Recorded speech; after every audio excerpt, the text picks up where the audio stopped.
Break language barriers instantly by translating up to 44 languages in real time with the HP AI PC, powered by the Intel Core Ultra processor. With the right tools, work doesn't have to feel like work.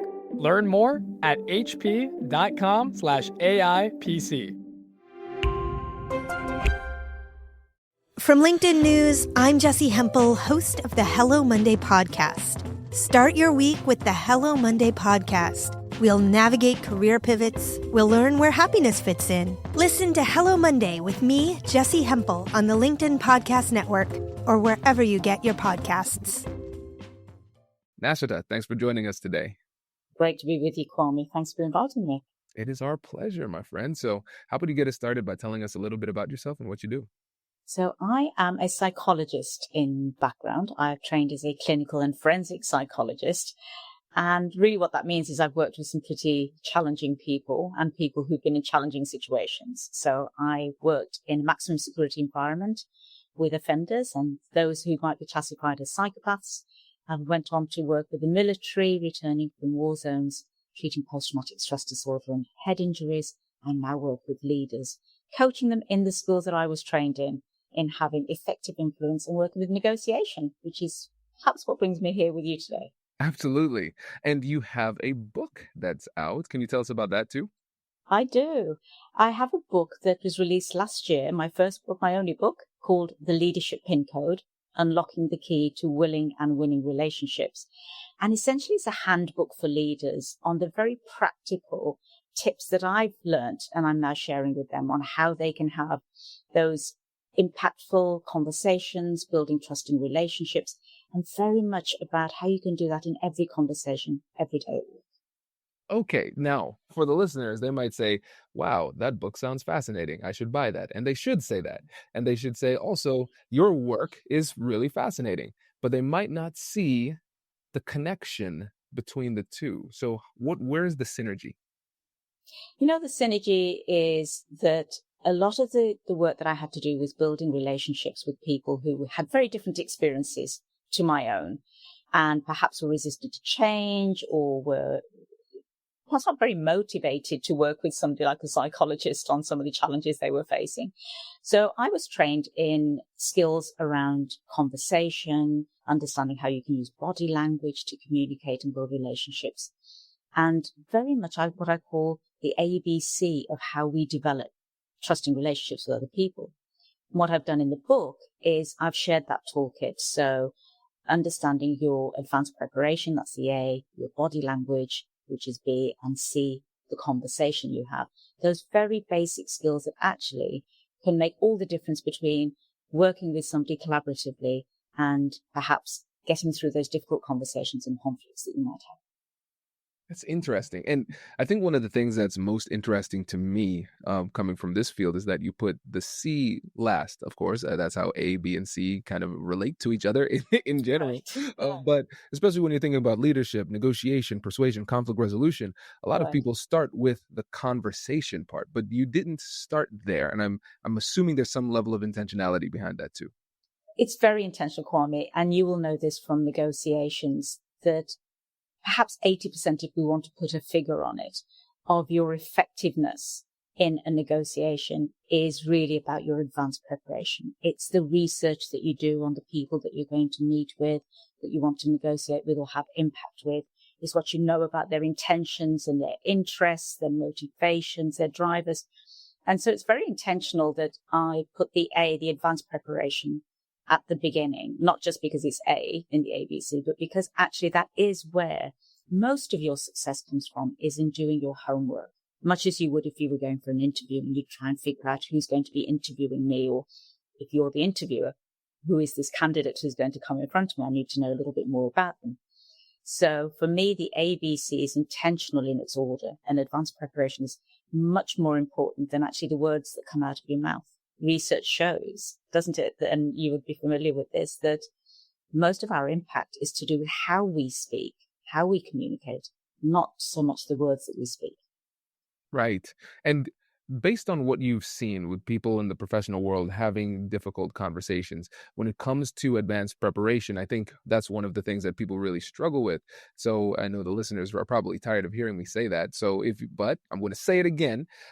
If you go to our website, AmericanNegotiationInstitute.com/guide, you can get access to all of our free negotiation guides. Preparation guide is one of them, but it's over 15 guides to help you walk through and systematically prepare. And one of the reasons why we do this is because people don't fully understand and appreciate what true preparation is. And in this world where we're all part of the cult of busyness, a lot of times what I realize is that a lot of professionals can trick themselves into believing that they don't have time to prepare effectively for these impactful conversations. So first, can you tell us a little bit about the time that it would take to do the preparation? And then after you talk about that, we'll talk about what it actually looks like in practice. It's one of those frustrating answers, isn't it? It depends. Sometimes you can do very little preparation. That's all that's needed. Maybe that's all you've got time for. Let's say you're walking along the corridor and you bump into somebody you previously had a difficult conversation with, and you know that you need to work with them again, and it's an opportunity for you to either walk past them and ignore them, or take on the opportunity for resetting that relationship and trying to create a connection with them. You don't have much time walking down the corridor to prepare what you want to say, but you do have some time. And I often say to leaders, and what I've tried to do in my book and my work, is simplify what can feel like a very complicated advanced preparation process. So in everyday work, I think we can grab those few seconds walking down the corridor and just mentally shift our mindset, for example, to, rather than confrontation, to, okay, this is an opportunity for me to reset the relationship by saying hi, smiling, and asking a question. So that's a very short preparation. On the other hand, in very complex negotiations where we're making deals, or we're talking about investments, or we're mediating great big conflicts, then you would want to spend several weeks, even months, perhaps, in your advanced preparation, figuring out what the motivations and drivers of all the different parties are, so that when you get into that conversation, you can take care of those interests. So it really does depend on the type of work that you're engaged in. So it can be anything from a few seconds, minutes, to months of preparation. Yep, that makes sense. And what would you say is the biggest mistake that people make when going through this preparation process? Getting absorbed with their own agenda, staying in their own heads. And it's so interesting. I see it with leaders over and over when they're given a mandate and they know they have to go and communicate that or get buy-in or support from other people. And they'll run into the conversation with, what I need is, let me tell you about what I'm working with. Let me tell you about what I need support for. And not paying attention to opening up the start with what is in it for the other person. How can I pull them into this conversation by hearing their motivations and interests in supporting me or listening to me? Why should they listen to me? Why should they be interested in supporting me? So I think the biggest mistake most people make is jumping into talking about what is important to them and not paying attention to what's important for the person. Yeah, that makes a lot of sense. One of the terms I've coined is egocentric persuasion, where we focus on what it is that would persuade us and what we want and why, and then we go in and we communicate it exclusively from our own perspective, and then we are absolutely shocked as to why people don't get on board. Why it just falls flat, right? And you're wondering why somebody isn't jumping up and giving you all the support that you're looking for straight away. And now on to the B. So we're talking about body language. So tell us where we should even start there. With the body language, I think what's important is to remember that even though we might intend to communicate something through our words, often our body language is giving away signals that we're unaware of. So where to start is to be very conscious, get feedback from other people. How do I come across when I'm trying to be supportive? Do I communicate that in the way that I use my hands, my facial expressions? How am I, in a way, being in concert with my intention? I've seen many a time leaders say to me, for example, I thought I was being really clear, but people looked very confused. Or I thought I was being helpful, but I was told I was micromanaging, being controlling. So their intention wasn't showing up in their body language and behavior. So the first thing is just to check with others. Do I come across in the way I think I come across? And once you've got that feedback, if there are any gaps between your intention and your behavior, you can start to think about perhaps getting videos of your presentations or of your meetings, and seeing what you're doing that may be getting in the way. I think that's great. And I don't think enough people take the time to ask for that feedback. We just look at the outcome. And then a lot of times we blame other people for the unpleasant outcomes that where we find ourselves. And people would be surprised at how often people are willing to give you that feedback when you ask for it. I've done this in the professional world with my staff, done this with my family, learned a lot about myself in the process. It's painful, Kwame, isn't it? No, isn't that why we avoid doing it, actually? Yes. You know, to your point, I think the reason we don't ask for it is because when people are commenting on our body language, it's quite a personal reflection, isn't it? It's quite different to saying, you know, whether you've achieved something well or didn't. It's about you. And I think we struggle often getting that very personal feedback. The other challenge is, who do you ask for that? Your family may be kind or brutal, one way or the other, and perhaps not filtered enough in giving you the information in a way that is easy for you to digest or accept. And at work, if you're a leader, which is the space I work in, perhaps people are a little fearful of giving you that feedback in case there's negative repercussions, or they might upset you, or you might be sensitive. So it is difficult to get that feedback. I often say to leaders, either video yourself in meetings or in these situations so you can look at it yourself. Or if you do have a trusted confidant like a coach or somebody else in the business who isn't directly reporting to you, but you trust their opinion, maybe ask them to give you some feedback. That makes a lot of sense. And as you're asking people for this feedback, so let's assume that the people listening don't have access to a coach like this, and the only way they can get their feedback is by asking the people around them for feedback. What can they do to make the people that they're talking to feel safe in providing that feedback freely without ramifications? Hello, my friends. Before we get back to today's episode, I want to ask you a question. Have you ever wondered how to elevate your team's negotiation game and how you can help the folks on your team have better, difficult conversations? At the American Negotiation Institute, we offer transformative keynotes and workshops tailored to empower professionals with top-tier negotiation and conflict resolution skills. Whether it's a keynote for your next event or hands-on training for your team, we've got you covered. Don't just negotiate. Master the art with the American Negotiation Institute. Click the link in the description to find out more. Elevate, negotiate, and succeed. So, introducing the HP AI PC, your powerful AI assistant. Easily search through personal files, gain valuable insights, and make smarter, more informed business decisions. Unlock the future of work today with the HP AI PC, powered by the Intel Core Ultra processor. With the right tools, work doesn't have to feel like work. Learn more at hp.com/AIPC.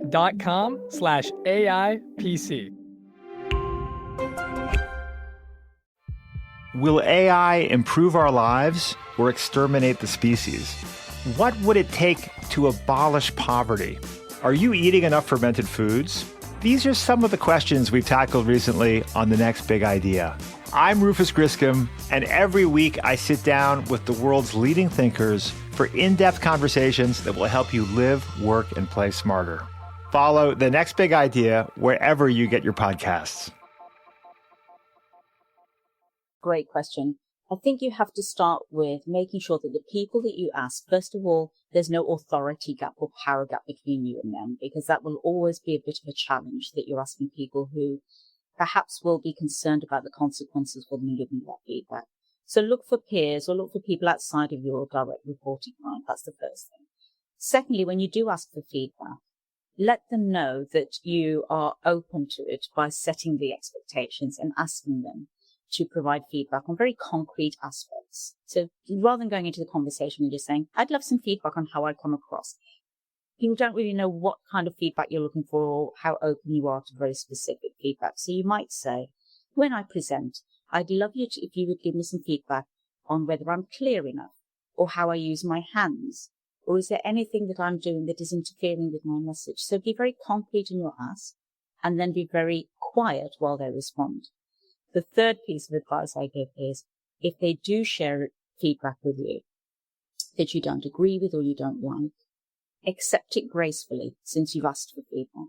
and don't defend. It's very natural for us to go, yes, but what I was trying to do, I know you're saying I was waving my hands, but the reason I was doing it was, and we launch into this defensive explanation, having invited the feedback. And so I have to encourage leaders to say, thank you. I accept the feedback. I'll go away and reflect on it. And do that. Go away and reflect on it and think about what truth there might be, even if you were feeling a little sensitive or defensive. Okay, so these are gems, and I really want us to dig into this because I think when people hear what you said, especially the last two things where you say, be quiet while they respond and accept the feedback without defense. I think people can logically understand that. They say, okay, got it. I'll be quiet. Okay, got it. I won't be defensive. They don't get it. Okay. And they will be defensive, right? Yes. So when it comes to being quiet, this might seem silly, right? But humor me here. When you say be quiet, what does that mean? That means listening without talking, but attending to the information. So instead of, what often happens when people go quiet is they start to have a conversation with themselves in their head, preparing the answer they're going to give. So they're not really listening to what's being said. They're listening to respond. They start to think about, she's mentioned me waving my hands. I'm already getting annoyed about that, and I'm going to prepare my response while she's still talking. So when I say be quiet, I literally mean don't speak, but pay attention to what is being said. And the only way you can truly test whether you've paid attention is to repeat back through summary what you've heard. So I'll often say to people, in order to be sure that you've been actively listening, there's only one way to show that. Can you summarize what was shared? If you can't summarize it, you don't pay attention. So if you are being given feedback, test out that you've heard it and say to the person, for example, Kwame, if you were giving me feedback now on my body language, I'd listen, I'd stay quiet, and then I'd say, okay, let me see if I've understood you correctly. So what you're saying is, the way I use my hands perhaps is interfering with the way in which I get my message across. Is that right, Kwame? Is that what you meant? So you're inviting, it's a check and balance, did I hear you correctly? And also validating your feedback. So you're going to feel that the feedback you gave me was valuable. I did pay attention to it. I really did want to. I love that. That's great. And now with the defensiveness, right? Let's actually break down what you mean when you are getting defensive, because a lot of times people would say, well, I'm not getting defensive. I'm just explaining what they don't understand, which is a really nice way of saying you're getting defensive. Right. And so can we draw the line between what might be a legitimate response and what is more categorized as defensive? You know, it's a very subtle distinction based on emotion, I believe. So when we are defensive, you can feel it in yourself. There's an emotion that's driving the urge to explain yourself. It might be irritation or annoyance or anger. And it comes from a place of, I'm feeling triggered and I want to explain my trigger rather than listening. And when we are not defensive, but explaining, it doesn't come in the same way from an emotional need to push that information onto the other person. So I would check in with myself and say, is there an emotion surging now? Can I feel an urge to respond that perhaps is about my emotional trigger rather than a factual explanation that will help the other person? You know what's really interesting about that too is that, okay, we understand one can come from emotions more, and then the other one comes from just relaying facts. I think a really interesting distinction, it even goes beyond the feeling, because I'm starting to get a better understanding of when I'm feeling emotional and defensive. I feel it in my chest. I feel like I cannot, even if I wanted to, I couldn't stop saying what I wanted to say. That type of thing. The urge part. The urge, right? And so the other thing is taking a step back and asking yourself why it is you feel the need to say this.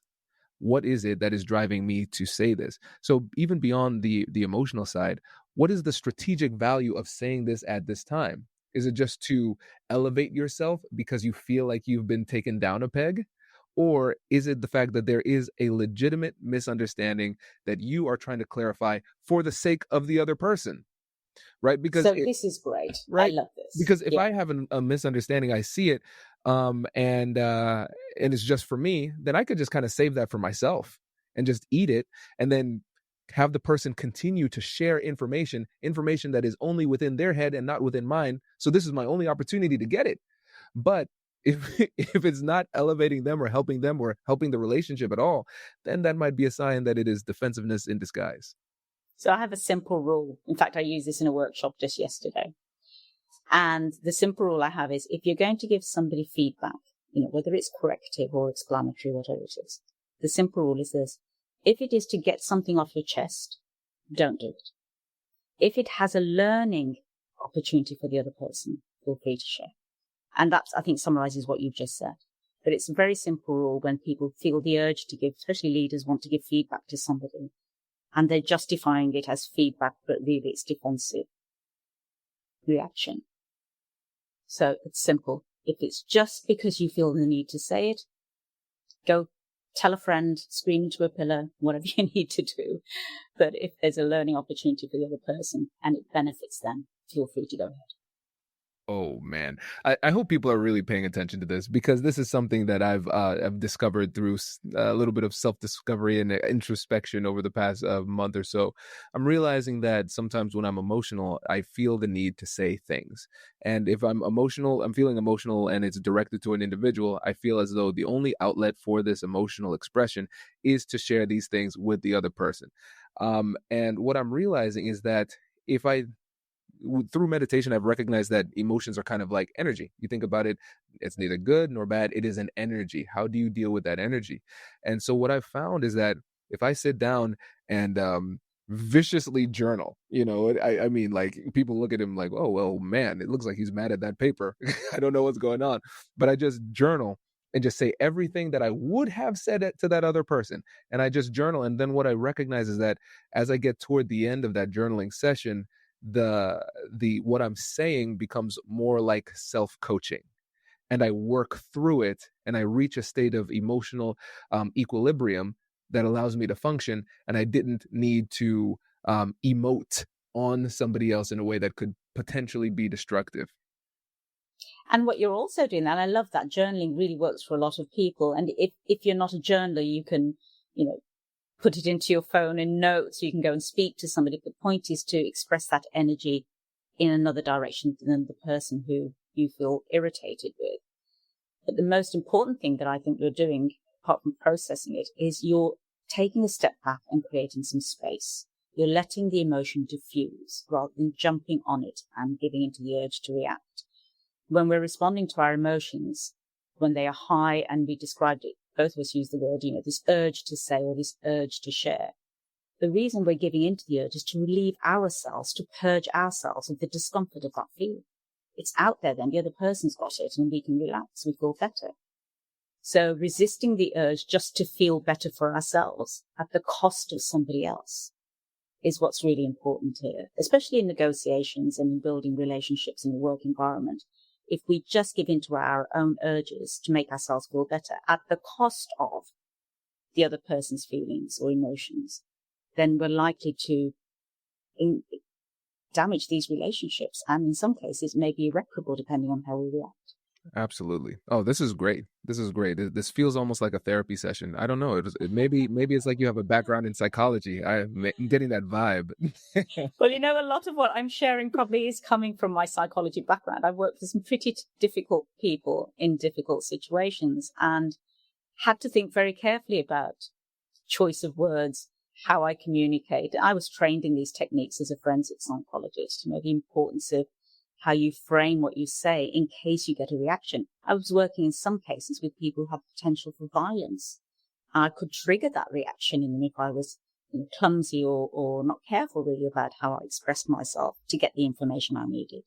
So I think you're right. You're probably feeling a little bit of my psychological toolkit coming through now. I love it. I told you before, I'm a psychology nerd too. I just happen to be a lawyer, but I like the psych degree a lot more. I really do.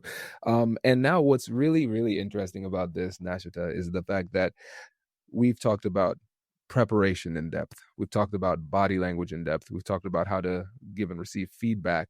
But we haven't really explicitly done a deep dive into the C, which is conversation, which Right. is what most people would figure we would spend the majority of our time on.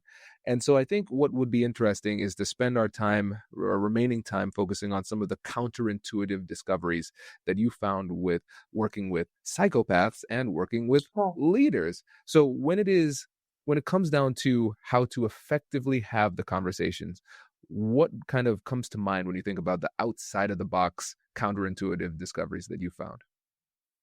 One of the counterintuitive discoveries I found was never to ask the question why of a person. And it's interesting because when things go wrong, and particularly in a work environment, we have a tendency to want to ask that straight away. Well, why were you late? Why did you not deliver on time? Why were you thinking that? And that simple question of starting with why can create such a defensive reaction in other people because it feels very personal and blaming. If I was to say to you, for example, Kwame, well, why are you asking me that question? It suddenly feels quite attacking, doesn't it? It's like, oh, okay, it's about me and she's annoyed with me. So one of the counterintuitive trainings really that I was exposed to was, how can you ask why without asking why? How can you use questions and steer the conversation so that you get data? Because essentially when we ask why, we're looking for data. We want explanations. We want information so that we can better understand what's happened.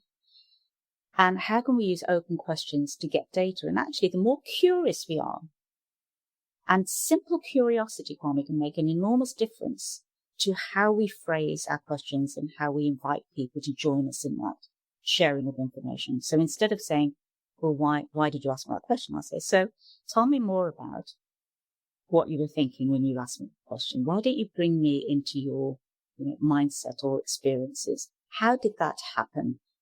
When did it start? What was your first thought about? And when you start to open up for those, what I call the W questions, who, what, where, when, or how, the H, then you don't need why. Why is absent really in that toolkit. So you can get so much more information if you use the who, what, where, when, how type questions. And used effectively, and we don't have time to go into how you may set up an entire conversation and steer it using those. But between asking questions, effective use of silence, the summarizing we talked about earlier, and indeed mirroring what people say, which is very important in negotiations, you can have a very enriched conversation with somebody else, even when it's a difficult conversation, because you're avoiding blaming and you're inviting the other person to join you in this curious exploration of the data that you both want to know more about. That is a great point. And I tell you, when I discovered the dangers of asking why, and I started to look back on some of my other conversations, I see, oh, okay, now I understand why they got defensive. Now I understand why I didn't get as much information and why they might have responded with hostility. It's just the way that we ask the question. Even if your tone is in the right spot, people hear that word why, and then they tend to get defensive. And so you're absolutely right. You can make them feel safe and still get the good or better quality, as good of or better quality of information by using other question alternatives. So I appreciate that. And before you go, I want again to let you give you an opportunity to let the listeners know about your business, the book, and how they can get in touch with you. Oh, well, thank you, Kwame. I've enjoyed our conversation. And it's one of those conversations that when you're with, another psychology and legal nerd, and, I love your legal background, and think in another life I might have pursued a similar career. It's always easy to carry on talking. So I appreciate the time you've given me today. So I work now with leaders, and you can find me on my website, which is progressingminds.com. So if there are leaders out there who would be interested in learning these kinds of techniques, they can find me there. And I'm very active on LinkedIn. So it's very easy. If you send me a personal message, I'm pretty good at getting back to people most of the time. And my book is available. The Leadership Pin Code is available on Amazon and Barnes & Noble, most online stores. So you can also find me there. Fantastic. Thank you so much for joining us. We really appreciate it. Likewise, Kwame. Great to see you today. If you've made it to the end of this episode, you're now part of our negotiation community. Every conversation, every deal, every tough negotiation shapes the world that we live in. And the more we grow together, the stronger our community becomes. If this episode gave you something valuable, don't let it stop with you. Share it with someone who needs it, a friend, a coworker, or anyone looking to take more control of their conversations, their careers, and their lives. Every time we bring somebody new into this space, we make negotiation a tool for real change. And if someone shared this with you, take a second to acknowledge that. They see you as part of this journey and as someone who belongs in this community. Let them know you appreciate it. This is how we build something meaningful. We do it by looking out for each other. So if you haven't already, join us. Subscribe, stay connected, and help us to grow this movement, because when we become better negotiators, we create better outcomes for ourselves and for others. Hit subscribe and share this with someone, and let's keep building together. I'll catch you in the next one.